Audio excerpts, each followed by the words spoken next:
Esperaremos entonces algunos minutitos. Voy a poner un cronómetro, así no me paso tanto del tiempo.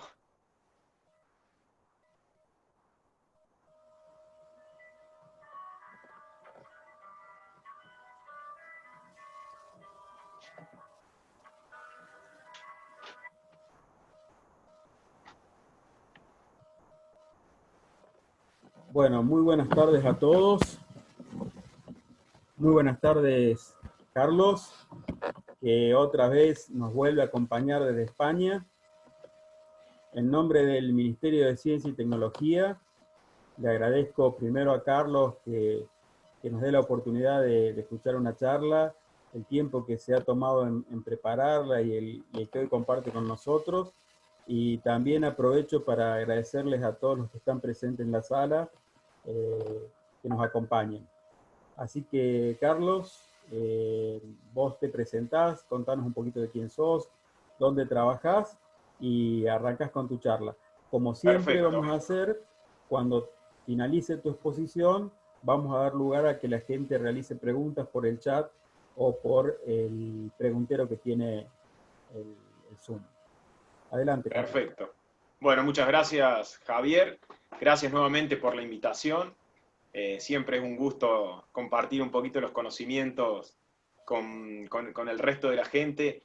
Por ahí a veces no es tan fácil acercar este tipo de tecnología y un poco lo que voy a contarles ahora y compartir, así que voy a tratar de bajar de la nube en la cual vivimos los científicos les voy a contar de forma más coloquial un poco sobre la energía atómica. Bueno, para los que no me conocen, mi nombre es Carlos Sosa, yo soy doctor en física de profesión, soy docente de la Facultad de Ciencias Exactas de la UNC, trabajo en el reactor nuclear RA0, seguramente algunos de mis compañeros de trabajo estarán aquí viendo la charla. En estos momentos estoy en España, en la Universidad de Extremadura, trabajando en una beca de investigación. En teoría tendría que volver ahora a Argentina el 15 de mayo, pero bueno, lamentablemente se me ha cancelado el vuelo, así que todavía no sé cuándo estaré regresando por allá. Esperemos que sea pronto.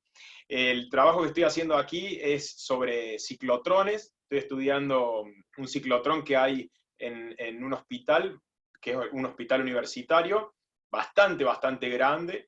El hospital atiende a una población de alrededor de 160.000 personas. Entonces dispone de un ciclotrón, que es un dispositivo que se usa para activar radiofármacos, y esos radiofármacos se usan para diagnóstico.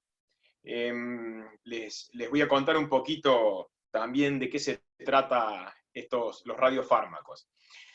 Lo que vamos a ver hoy es una charla que también he presentado, me parece, el año pasado en la legislatura de Córdoba, con una muy buena aceptación. Les voy a contar un poco, de hecho, para qué se usa la energía atómica y cómo se usa la energía atómica. Cuáles son algunas de las aplicaciones. La verdad es que no son infinitas con la forma literal de la palabra, pero sí realmente son muchas. Hoy vamos a hablar un poco de las aplicaciones directas y las aplicaciones que hacemos en Argentina. Y algo de lo potencial, cómo se está desarrollando. Por ejemplo, cuando hablamos de la cura del cáncer, vamos a ver justamente ese tipo de aplicaciones que hacemos en radioterapia, y sino también algunas otras terapias que se usan de forma paliativa. Y los viajes espaciales se ha utilizado mucho desde los años 60, 70, en la exploración espacial profunda, los propulsores nucleares. Y ahora distintas organizaciones, como por ejemplo la NASA en particular, está desarrollando la nueva generación de propulsores nucleares, así que yo les voy a mostrar algunas imágenes de eso. Para empezar, siempre que nosotros hablamos de energía atómica, nos imaginamos algo como esto. Esta es una secuencia de fotos de una de las tantas explosiones nucleares que hubo a lo largo de la historia. Fueron más de 2000 explosiones atómicas. Imagínense la liberación de energía realmente muy grande. Desafortunadamente, el desarrollo original de la energía atómica fueron las explosiones, lamentablemente. desde que se puso a crítico el primer reactor nuclear allí por el año 42, se empezó a desarrollar rápidamente la carrera nuclear. Bueno, se han fabricado bombas como estas, que en estos momentos se están desmantelando, porque en el mundo había más de 5.000 bombas atómicas. Afortunadamente solo se utilizaron 2 sobre población civil, todas las conocemos, la bomba de Hiroshima y de Nagasaki, el 6 de agosto del año 45, y 3 días después, el 9 de agosto del año 45, explotaron sobre población civil, matando a más de 150.000 personas de manera directa y probablemente alrededor de unas 150.000 más, eso es cada una de las bombas, posteriormente por los efectos de la radiación. La radiación hace y provoca cosas como las que ven acá. Esto que yo les muestro es una macromolécula biológica, que es de las que componen las células del organismo, que está sometida a un pulso de radiación. Fíjense el tiempo, al orden de los femtosegundos, una cosa extremadamente rápida, podemos decir que es instantánea. Cuando un pulso de radiación ionizante interactúa con una molécula biológica, como la que vemos ahí, que está compuesta por cientos de átomos, inmediatamente la desintegra. ¿De qué manera? Lo que hace la radiación ionizante es arrancar electrones, y esos electrones son los que forman las moléculas a través de las ligaduras moleculares, cuando ya no comparten más electrones porque esos electrones son arrancados. Entonces se provoca una especie de desintegración en cadena, como la que observamos, e inmediatamente la molécula se desintegra, como podemos observar ahí, se desintegra en sus componentes, en los átomos. Entonces, podemos decir efectivamente que la radiación ionizante es dañina para el organismo, es dañina para los seres vivos. Es cierto que es dañina. Que nosotros después utilicemos ese daño en nuestro beneficio es otra cosa.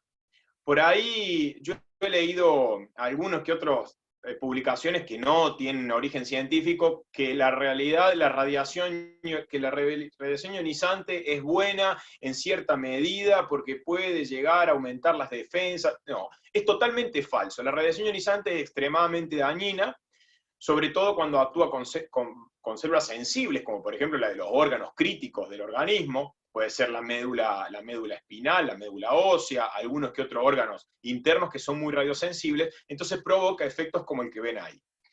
Sin embargo, las aplicaciones nucleares que tenemos nosotros son muchísimas.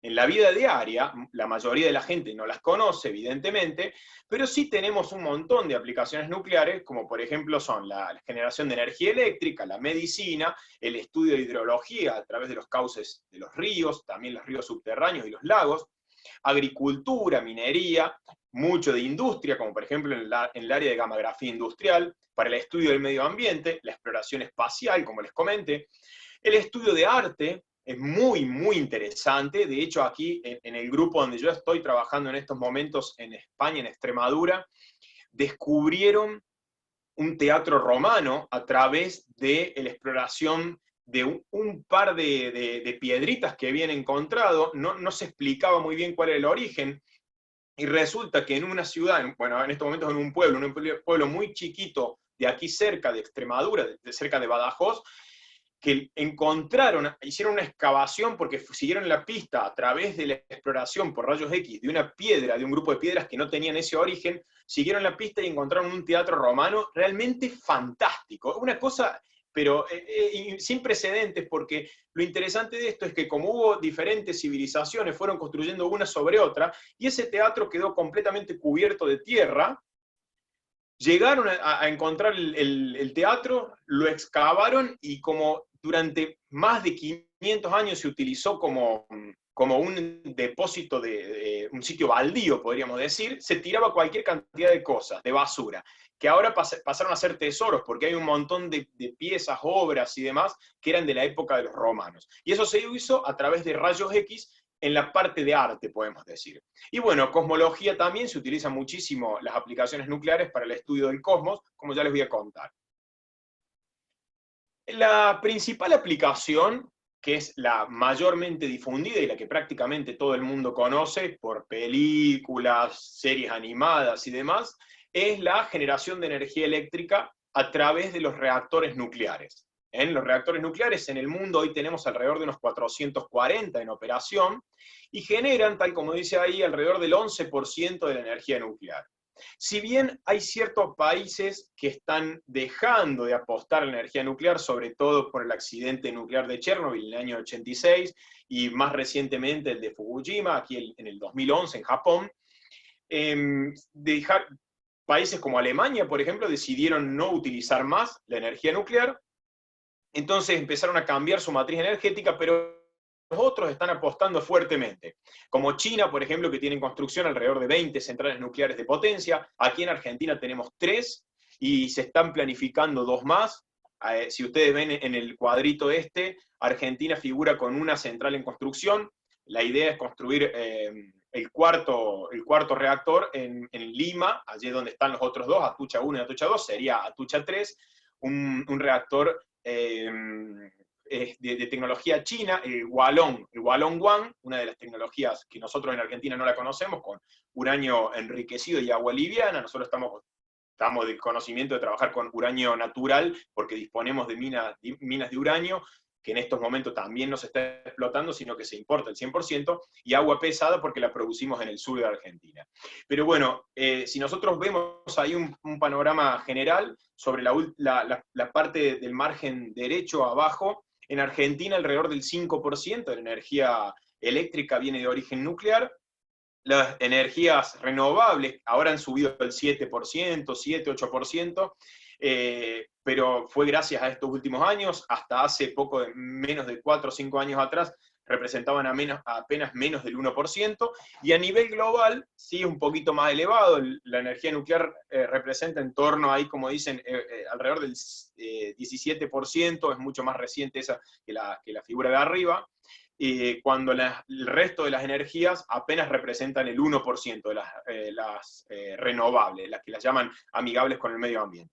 La realidad es que todavía seguimos dependiendo fuertemente de los restos fósiles, pero bueno, hay un nuevo impulso nuclear que esperemos que se acentúe, porque la energía nuclear es una de las consideradas energías limpias, porque no producen gases de efecto invernadero, sí producen uranio y bueno, residuos nucleares, básicamente, que nosotros llamamos subproductos nucleares, que son radioactivos, pero estos en volúmenes mucho más chicos. Fíjense, para que se den una idea comparativa, 1 kilo de uranio levemente enriquecido, es decir, los que utilizamos nosotros en nuestros reactores de Atucha, levemente enriquecido, genera la misma energía térmica que 170 toneladas de carbón. 1 kilo, es decir, que en realidad la parte que es fisionable, que es el uranio 235, no son más de 10 gramos.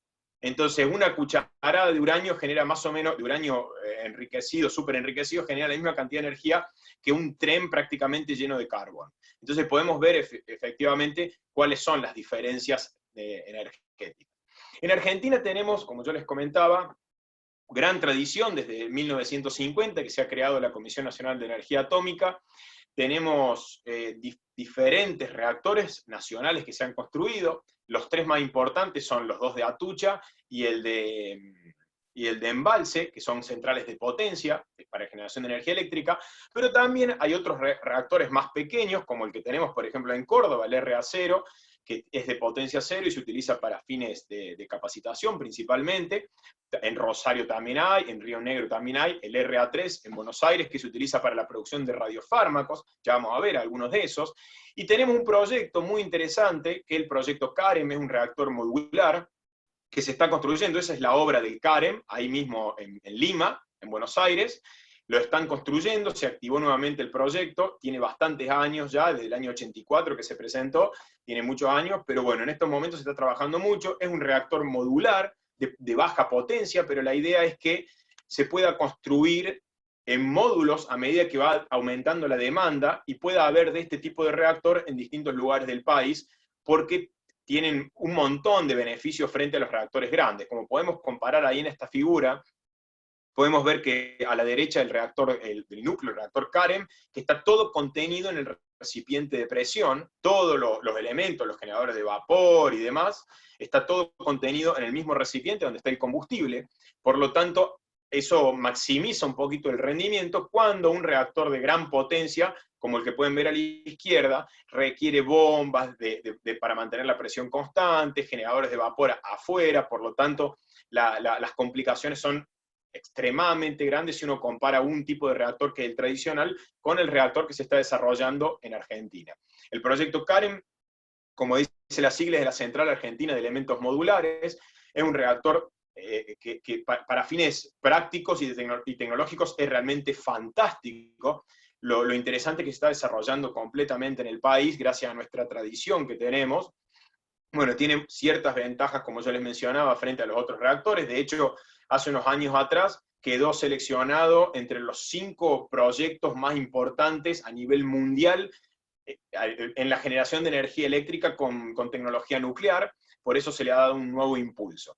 Así que esperemos que se siga desarrollando ahí en Argentina y después se pueda comercializar al exterior, como es el objetivo de la Comisión Nacional de Energía Atómica.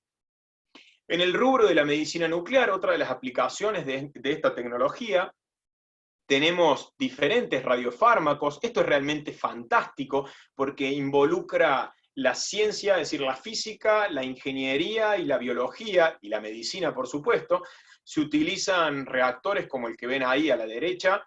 Esos reactores son de producción de radiofármacos. Lo que se hace, se utilizan elementos estables y se los bombardean con neutrones, ya que los reactores nucleares son fuentes de neutrones. Se los bombardea con neutrones y esos neutrones activan a los elementos, los convierten en radioactivos, luego se sintetizan a través de un proceso de síntesis química y se lo inyecta al paciente.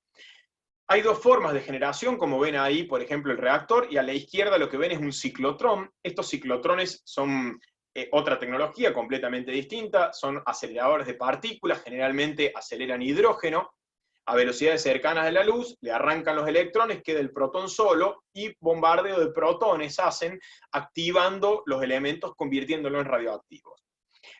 Los radiofármacos que más se utilizan, por ejemplo, el principal, el número 1 del mundo, es el tecnesio. El tecnesio 99 es un producto que se genera a partir del molibdeno 98, se bombardea con neutrones, se convierte en molibdeno 99 y decae en tecnesio.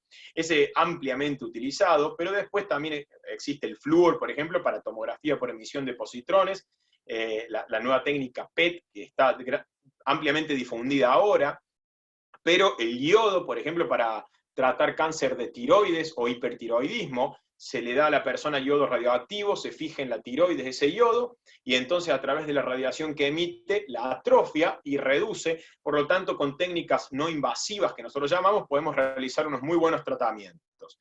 Molibdeno, el cobalto 60, ampliamente utilizado para tratamiento de cáncer con radioterapia. Hoy en día se está sustituyendo a través de los aceleradores, pero el cobalto 60 se utiliza mucho, por ejemplo, en la telecobaltoterapia, o por ejemplo en el cibercuchillo. Argentina produce gran cantidad de cobalto 60, de hecho es uno de los principales países exportadores del mundo, y el cobalto es un producto que se genera en la central nuclear de Embalse. Así que del año 83 Argentina genera cobalto porque es el que se usa en las barras absorbentes de neutrones. El cobalto tiene la capacidad de absorber neutrones, el cobalto 59, entonces se introduce en el núcleo reactor para mantenerlo estable. Ese cobalto 59 absorbe los neutrones, se convierte en cobalto 60, que es radioactivo, se extraen los pellets de cobalto y se comercializan en el mundo. La forma de uso, por ejemplo, yo ahí esquematicé en un par de figuras, se le inyecta a un paciente. Ahí podemos ver en la primera figura de arriba, se le inyecta a un paciente el radiofármaco. Ese radiofármaco generalmente se lo asocia a una molécula biológica, se distribuye por todo el organismo y luego se va distribuyendo específicamente en los órganos que requieren de esa molécula. Y al final, entonces, se hace una imagen, se toma una imagen desde afuera al paciente y se puede observar cuáles son los puntos, los hotspots que llamamos nosotros, los puntos calientes donde se ha acumulado ese radiofármaco. Y por ejemplo, en esta técnica que yo les estoy mostrando ahí, que es una tomografía por emisión de positrones, realmente parece de ciencia ficción, se puede hacer un estudio del paciente desde la base del cerebro hasta arriba de la rodilla en 20 minutos. Y en esos 20 minutos se puede estudiar todo el organismo de la persona y detectar si hay cáncer o metástasis en cualquiera de los órganos, y con una resolución del orden de los 5 milímetros. Así que imagínense, sin hacer una intervención, uno puede detectar dónde está localizado el cáncer y por lo tanto puede hacer una mejor planificación del tratamiento. O también ver los resultados que ha tenido un tratamiento. Acá podemos ver uno de los equipos que se utiliza, esta es la técnica de SPECT, que está ahí adelante, en la que dice pantalla de control, bueno, está colocado delante de los detectores, se le inyecta al paciente, nuevamente se puede estudiar la perfusión del miocardio, la distribución del flujo sanguíneo, etcétera, etcétera, a través del tipo de técnica, de manera no invasiva, se le inyecta a la persona, como es un radiofármaco que tiene una vida muy corta, la persona se convierte en radioactiva, empieza a emitir radiación hasta que el radiofármaco ese decae y listo, ya la persona se puede ir a su casa sin ningún inconveniente. Si nosotros vemos ahí cuáles son las aplicaciones de la medicina nuclear, podemos ver que tenemos alrededor de un 70% de los pacientes oncológicos que usan radioterapia, el 93% de los cánceres de mama pueden tener resultados positivos del tratamiento si se los diagnostica de forma temprana. Alrededor de 30 millones de personas en el mundo se están beneficiando con el uso de la medicina nuclear. Se utiliza también no solamente para diagnóstico o para tratamiento, como les comenté, sino también en tratamientos paliativos para reducir el dolor de los enfermos terminales, por ejemplo, de cáncer de hueso, se utiliza el americio, entre otros radionucleidos, se lo inyecta al paciente, entonces eso se fija en los huesos, reduce la carga de células de los huesos y por lo tanto le alivia la compresión a los nervios de la persona. En hidrología, otra de las aplicaciones altamente difundidas, esto es realmente muy interesante también, como les comentaba, porque lo que se hace, se estudia el curso de los ríos y de los afluentes subterráneos, simplemente estudiando la concentración isotópica.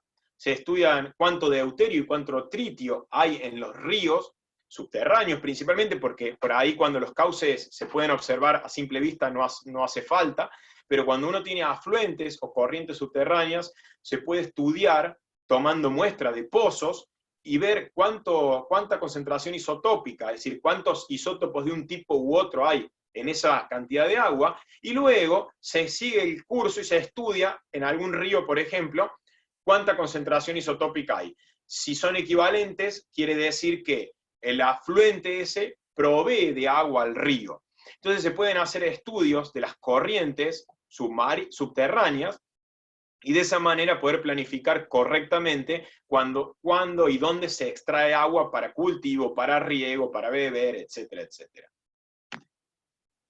Otra de las técnicas interesantes de los usos que se le hace a la energía nuclear y a la radiación es la datación radiométrica. Esto se usa mucho, de hecho también está ampliamente difundida en las técnicas de carbono 14, que probablemente todos hayan oído. Lo que se estudia justamente son las composiciones isotópicas en los huesos, en los restos fósiles. Por ejemplo, cuando un animal está vivo, se alimenta, y cuando se alimenta incorpora carbono. Los alimentos nuestros están prácticamente, todo lo que es vegetal y demás, y por supuesto animal, están prácticamente compuestos por carbono. Estos animales se alimentan de carbono, ese carbono se distribuye en el organismo, parte de ese carbono se fija en los huesos, y cuando el animal, a medida que se alimenta y que excreta ese carbono, mantiene siempre un nivel homogéneo. Cuando ese animal muere, deja de alimentarse, pero el carbono es radioactivo. Entonces, como es radioactivo, se va desintegrando con el paso del tiempo. Cuando uno estudia las concentraciones de carbono en esos huesos o en esos restos fósiles, puede saber cuánto tiempo hace que se está desintegrando. Es decir, cuánto hace que el animal no incorpora carbono, por lo tanto, cuánto hace que murió. No solamente se usa el carbono, sino que también todos los productos de decaimiento del uranio, el potasio 40, entre otros, que se fijan en los huesos. Y esto es interesante porque uno puede encontrar los restos fósiles, hacer un estudio de los isótopos que tienen esos restos fósiles, y por lo tanto saber cuántos años hace que este animal ha muerto, es decir, dejó de incorporar el radionucleido. Por lo tanto, hoy podemos saber que ciertos restos fósiles tienen 50, 60, 70, 100 o 200 millones de años. Otra de las aplicaciones es el control de plagas. También, esto es relativamente reciente, pero es muy interesante porque se ha logrado reducir en África y en algunos países de Centroamérica Ecuador, por ejemplo, se ha logrado reducir y controlar mosquitas que le pudrían la fruta. Lo que se hace, el control de plagas, es esterilización mediante radiación. Los órganos reproductivos son bastante radiosensibles, entonces cuando se la irradia, se le entrega una dosis, el animal no muere, pero sí se le atrofian los órganos reproductivos. Entonces lo que se hace, por ejemplo en este caso con las mosquitas, se las irradia y luego se las larga, se las libera, por lo tanto las moscas buscan reproducirse, creen que se reproducen, pero son totalmente estériles. Y de esa manera se reduce entonces la cantidad de insectos, de manera tal de que se hace un muy buen control de plagas sin ningún daño adicional, porque no se usan agroquímicos ni nada por el estilo. Directamente se trata sobre el animal, sobre el bicho. Estas técnicas de control de plaga se han utilizado mucho, como yo les decía, en países de África, o algunos países de Europa han irradiado estos mosquitos, estas moscas y otros insectos, los han liberado y han logrado un control realmente muy interesante. Por eso se está desarrollando mucho por ahora, por estos días. Otra de las técnicas y las aplicaciones de la energía nuclear es la irradiación de alimentos. Esto en Argentina se ha aprobado para el consumo interno hace apenas 2 o 3 años. Todavía no se está utilizando porque tiene cierta resistencia, pero en Argentina hace muchísimos años que se irradian alimentos para exportación. Alrededor de unas 4.000 toneladas se están irradiando anualmente para exportación, principalmente frutos secos o algunos otros alimentos que se pueden echar a perder. Lo que tiene de interesante esto es que la irradiación de alimento con radiación ionizante lo que hace es no le cambia las propiedades organolépticas a la gran mayoría de los alimentos, los esteriliza completamente y permite un transporte adecuado, de manera tal de que uno pueda cargarlo en el barco y llegue al otro lado del mundo sin ningún deterioro. Lo que hace la radiación, justamente, como yo les había mostrado en una de las primeras placas, afecta a los organismos vivos. Entonces todos los patógenos, virus, parásitos, hongos, incluso hasta los tubérculos y los brotes de las mismas verduras, son eliminados completamente con radiación ionizante, por lo tanto el alimento puede permanecer durante muchísimo tiempo. Una de las aplicaciones que se hace en el mundo, que como yo les decía, todavía en Argentina no, por la cierta resistencia que tiene, pero es algo inminente que llegue, es la carne en góndola. A la carne, por ejemplo, una vez que se sella al vacío, se la puede irradiar sin ningún problema, se eliminan la cantidad de bacterias y demás que tienen en la superficie, y por lo tanto esa carne no se echa a perder. Puede estar incluso hasta 6 meses sin echarse a perder en la góndola, no hace falta que se refrigere. Entonces uno podría tener, al igual que tenemos hoy la leche larga vida, podríamos tener carne encerrada al vacío, que se mantiene en perfecto estado, cuidando las propiedades organolépticas gracias a la irradiación. Acá tienen algunas imágenes, como pueden ver ahí, por ejemplo, unos tubérculos que no han sido irradiados, y que sí han sido irradiados, esos son tubérculos de la misma camada, se los compara con el paso del tiempo, y bueno, podemos observar efectivamente que no solamente se matan los patógenos, sino también se matan los brotes. Entonces los tubérculos, tanto la papa como la cebolla, puede durar muchísimo más tiempo sin brotar. Y acá a la izquierda tienen algunas frutillas, podemos ver cómo comparan, por ejemplo, frutillas irradiadas con las no irradiadas al cabo de 25 días. Eso está almacenado a 3 grados, por más que la frutilla se echa a perder, básicamente se echa a perder muy rápidamente. Entonces si nosotros comparamos ahí un almacenamiento, por más que la tengamos en la heladera a 3 grados, al cabo de 25 días una frutilla no irradiada se descompone, como la podemos ver ahí, y las irradiadas se mantienen en perfecto estado. En eso se puede observar claramente. El sabor, el olor, la textura sigue siendo exactamente la misma, es decir, las propiedades no cambian con una dosis adecuada, pero sí la vida útil, ¿bien?, del producto. Y acá podemos ver a la derecha carne cerrada al vacío, puesta sobre la góndola porque ha sido irradiada. Es decir, la carne se cerró, se irradió, ¿bien?, y quedó en la góndola, sin ningún problema, sin necesidad de refrigeración. Cuando se la abre, ahí ya sí cambia las cosas porque ya empieza a recibir los elementos vivos, lo biológico, lo patógeno, que viene desde afuera. En la industria, tal como les decía, se utilizan fuentes muy chiquitas, pueden ver ahí a la derecha arriba, unas fuentes de iridio, que son las que se utilizan para para gammagrafía industrial, ampliamente utilizada, como son técnicas de ensayo no destructivo. En una tubería como la que ven ahí de gas, de transporte de gas, se usa mucho, en petróleo también. ¿Para qué sirve? Básicamente el estudio de soldaduras o de microfracturas, que nosotros a simple vista no lo podemos observar, pero sí, por un lado se pone la fuente y se pone el detector del otro lado, y se ve cuánta radiación pasa. Como los fotones son extremadamente pequeños, es radiación electromagnética, entonces por cualquier fisura atraviesa y uno puede observar efectivamente una fractura como la que se ve ahí en esa imagen con rayos X que no se puede ver de otra forma. Y pueden ver también ahí el tamaño que tiene la fuente, son cosas extremadamente pequeñas, porque mientras más puntual sea la fuente, mejor frente de radiación hace, por lo tanto la imagen sale más plana. Entonces se tratan de fabricar fuentes muy, muy chiquitas.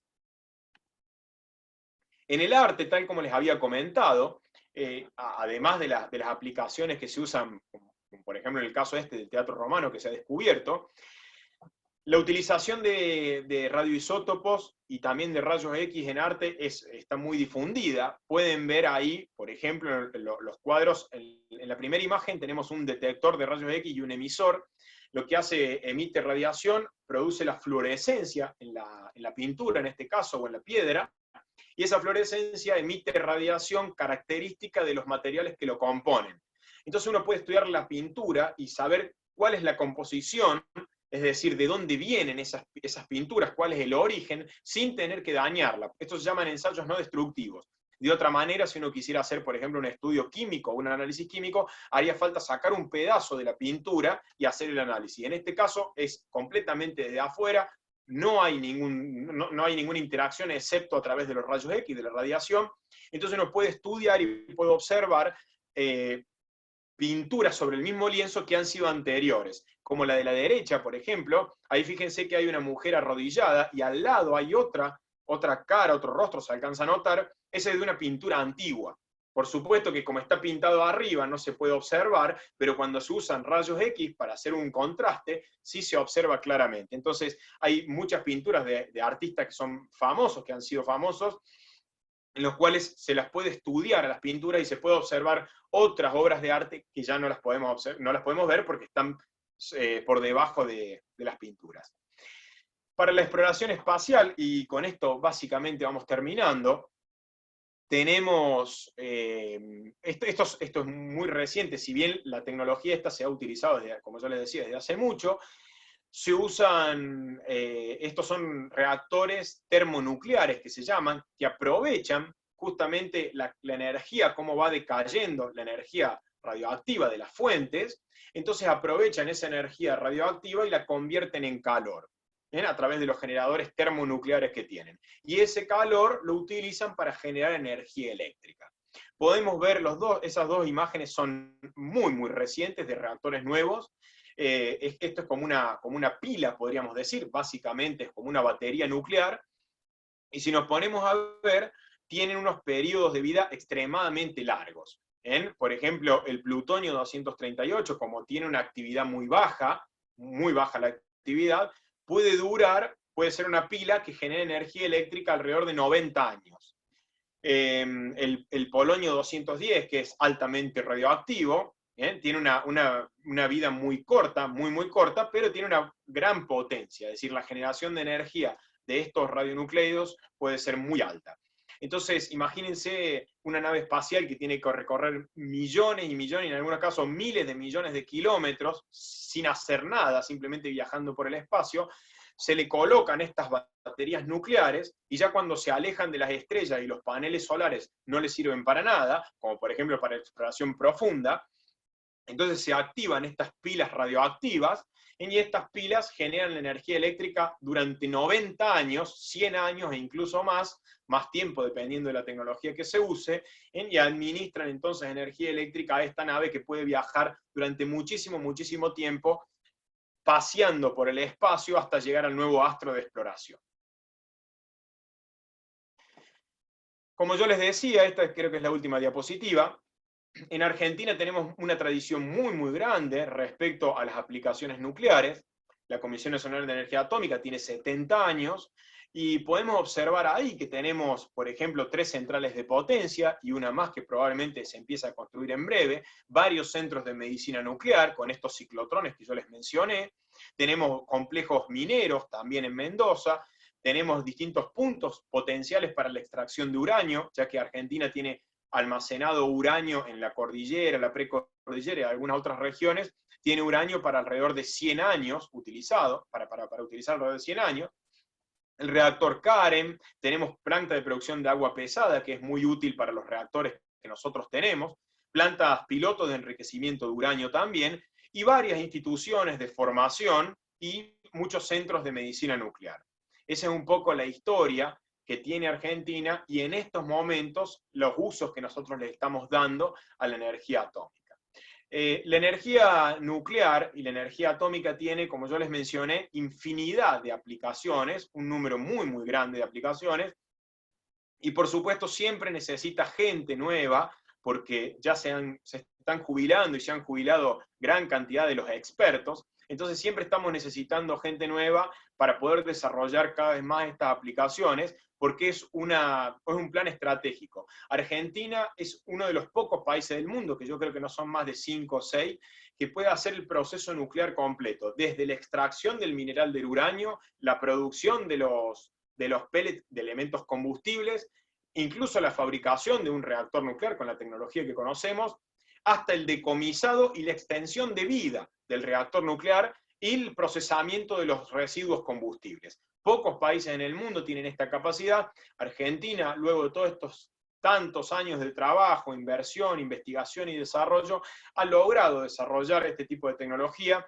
así que es muy importante que entre todos trabajemos para poder seguir con el impulso nuclear, porque realmente el mundo se está despertando una nueva ola nuclear, se habla todo el tiempo, siempre lamentando los accidentes y los grandes incidentes que hemos tenido, que lamentablemente nos juegan en contra, pero bueno, hay que concientizar a las personas y que prácticamente todo el mundo tiene que saber cuáles son las aplicaciones que le damos, porque realmente son muchas y la utilizamos en nuestro beneficio con un mínimo de detrimento. Por supuesto que como toda tecnología tiene sus riesgos, pero hoy en día se trabaja con las normas internacionales que implican un control estricto, tanto de la radiación como de la dosis. Entonces, bueno, es importante que lo conozcamos, y eso es un poquito lo que yo les quería contar.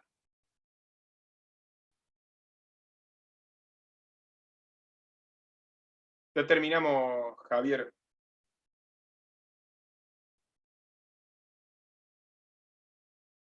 Dale. Sí, hola Carlos. Mirá que tengo... Ahí está. Ahora sí, te veo. Bueno, vamos a ver si hay preguntas. Las preguntas, como siempre, las vamos a hacer en el chat o levantando la mano. Yo les puedo también dar la palabra y pueden hacer la pregunta directamente. Hay varias intervenciones de gente que está dando las gracias. Bueno, muchas gracias. La conferencia ha sido muy, muy interesante. Muchas gracias por compartir lo que sabés. Bueno, son muchas interacciones. Buenas tardes desde Cosquín. Bueno, nos agradecen también al Ministerio de Ciencia y Tecnología. Si alguien quiere hacer alguna pregunta, aprovechando que lo tenemos a Carlos acá con nosotros y podemos de alguna manera... Ahí dice, a ver si dice algo de... Acá Víctor pregunta sobre el reactor, el RA0. Bien. ¿Es cierto que el generador de la UNC genera 1 watt? Sí, efectivamente. El reactor nuclear, el RA0 que tenemos ahí en la universidad, es de potencia cero, se llama. Justamente genera hasta máximo 10 watts, pero a régimen es 1 watt de potencia, prácticamente cero. ¿Cómo será? Que ni siquiera tiene sistema de refrigeración del agua. Es decir, el agua que nosotros utilizamos como moderador para frenar los neutrones y que se mantengan ahí para producir la reacción en cadena, ni siquiera requiere de refrigeración. Entonces la potencia es extremadamente baja. Es un reactor nuclear total y completo, cumple todas las funciones de un reactor nuclear, se monitorea el aumento de los neutrones, la criticidad y demás, porque se usa para capacitación, pero tiene una potencia tan baja que ni siquiera calienta el agua. De todos modos, para los que trabajamos cerca del reactor nuclear, siempre es una situación un tanto exótica. Incómoda, podemos decir. Sí, yo tengo mi oficina en la facultad, está exactamente a 20 pasos del reactor nuclear, del núcleo del reactor nuclear. En el núcleo. Sí, la verdad es que la cantidad de material combustible es de pocos kilos, si bien es altamente enriquecido, en torno al 20%, pero bueno, es extremadamente seguro, y por lo tanto no es improbable, es imposible que suceda un accidente considerable. Bien, tiene todas las medidas de seguridad preparadas para eso. Ahí estoy viendo una pregunta de Carlos Camacho, que dice: ¿en qué central estuvieron o están realizando ensayos de irradiación de alimentos? En Argentina hay dos organismos que están realizando irradiación de alimentos. Una es la Comisión Nacional de Energía Atómica, en Ezeiza, y otra es una empresa privada. En realidad, la planta es básicamente piloto, podemos decir, o semi-industrial, la de la Comisión, pero la privada sí irradia en torno al 90% de los alimentos que son para exportación. Y también para esterilización, la usan mucho para esterilización de material quirúrgico, entre otras cosas. Ahí dice Carlos Murúa que la oficina está al lado del núcleo. Sí, es cierto. Es cierto eso. Bueno, no sé si habrá alguna otra pregunta, si no ya está. No estoy leyendo, en el otro chat no hay nada, y lamentablemente no pudimos, nosotros siempre intentamos duplicar esta charla en vivo por Facebook, pero bueno, últimamente estamos teniendo problemas y hoy tampoco nos pudimos conectar, así que mira qué lástima. El vivo no ha funcionado. De todos modos, como de costumbre, esta conferencia va a quedar en el canal de YouTube del Ministerio, así que a partir de mañana al mediodía seguramente ya van a poder acceder a ella. Y quien la necesite, directamente entra, es el mismo link que hemos dado siempre. De todos modos, yo después lo voy a volver a poner, así el que quiere volver a ver la charla o recomendarse a algún amigo, que por ahí es mucho más práctico, porque a través de estos lugares uno puede ver a demanda. A veces uno a las 4 de la tarde está ocupado en otra cosa. Es más difícil. Cuando se relaja la noche puede tranquilamente repetir la conferencia. Bueno, muchísimas gracias entonces, gracias por la invitación. Gracias a vos, Carlos, en nombre del Ministerio de Ciencia y Tecnología, y a toda la gente que está presente en la sala. Excelente, muchas gracias. Hasta la próxima entonces.